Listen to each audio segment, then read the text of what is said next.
I watched the bidding process yesterday for the prosecutor, the first time in, I believe, 16 years that anything competitive has been done in relationship to legal services for interesting reasons. And you got one bid without a price on it for prosecutor, and one bid for the two alternates from someone in Montclair. That's it, folks.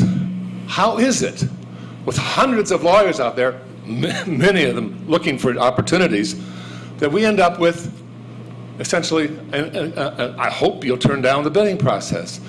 You've got the processes that you're using to draw upon the marketplace to get efficient services in this township are not working. And you had 7 violations of contract law affected and found by your auditor. It's really important, folks, that you focus in on what's going on with the competitive process by which this township secures its goods, its services, and its personnel. Thank you.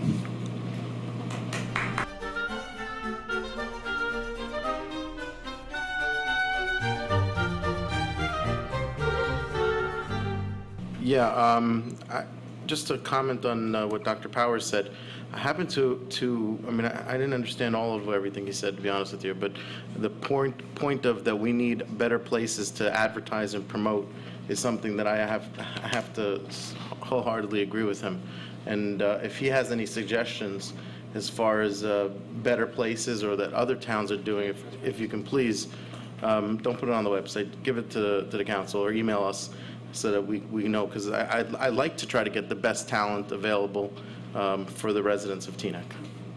I'm going to, onto what Dr. Powers said, it is bothering me because there's been a few bids that we're getting, and I actually, personally, I think it may be the state. I look at the packets that we get, and there's like 80 pages for some guy that just wants to shovel for $10. He's got to fill out thousands of pages. Could we ask to the manager to speak to the purchasing official of the township, if he can give us some comments on, in general, why does he feel something like this is happening? Is it a state issue? Is it a township issue? Is it the point where the rules have gotten to a point where they're just out of control and people say, it's $40,000 a year, I don't want to bid on it?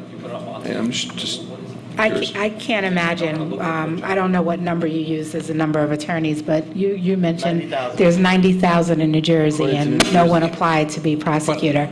But I guess one of the issues is they won't be able to practice criminal law.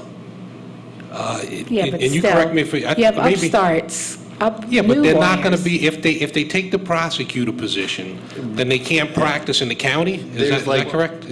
They can't practice criminal law in the county, but that's one of the issues. It's not a big issue. Mayor, I think that we have a slightly different situation right now. When they wanted to be the deputy prosecutor, they'd be giving something up. But as it relates to our current scenario, I think someone would be more inclined to apply for a position, a full-time position, as opposed to the part-time.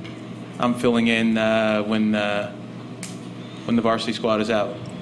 Well, I mean, I think there could be a host of reasons. Also, we put this out, over the summer period. That could have an impact. Lawyers are always looking for work. I don't get it. We didn't put it out at the most opportune time. I think so. Okay, council can't do that. We had a discussion. There are 90,000 attorneys in New Jersey, and it seems about at least half of them are here in Teaneck. The only way a competitive bidding process works is if you get substantial numbers of bids from those people who are prospective bidders. And we have had too many opportunities, too many situations where we've gotten only a single bid or basically one or two bids. This really should be an indication that there's something fundamentally wrong with our bidding process, how we're advertising, how we're noticing. We had a generator bid way back when that pretty much only got one bid. We have many, many bids where we're left in that situation, and I think we need to ask ourselves, what are we doing wrong?